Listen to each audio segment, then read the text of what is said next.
My name is Ingrid Wright. I've been a broker for 30 years. This being my first medical building, 3-story, 40,000 square feet, I turned to Paul Idle at Focus Design, somebody who had vast experience. A lot of the owners here at Focus have participated on the developer side, where we're the contractor who's spending the developer's money, and also we're the developer that is paying the contractor. Because the ownership have a different culture, the communication is difficult. They do not understand the construction language. And Focus realized that from get-go. When they understand that they need to switch to something understandable for all the parties involved, they do that.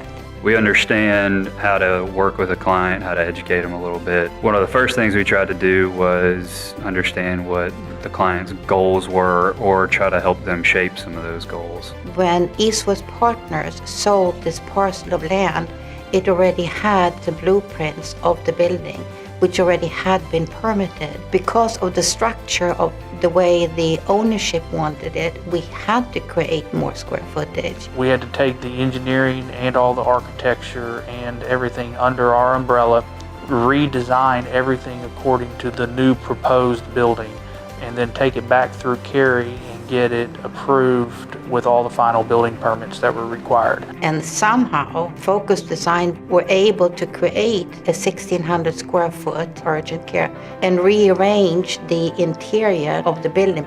We were able to actually change the building design to a tilt-up concrete 3-story building. It's a very unique process. You form everything on the ground. So when you stand your 3-story panel up, it has the windows cut out and the brick already in place. The building stands up in 2 or 3 days. I mean, it's literally done in no time. But we were able to lower the price well over $1 million, and it yielded a much larger building with more leasable square footage. That really allowed the developer to really make their numbers work for the lease rates that are dictated in that area.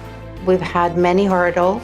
We encountered rock. We couldn't blow rocks apart easily because there's a daycare next door. It rained for a month and a half. The earth had to be really, really dry, or we were not permitted by the town to continue the construction. We used smart methods of trying to move dirt into certain locations. We were able to come in with that rock and offset the cost of that with some of the value engineering, some of the cost savings and shared savings. They were impacted but very minimal. Paul, being who he is, had from the very get-go set a price for the construction, and with a handshake promise not to ever exceed that amount. And here we are, and we encounter delays. He kept his word.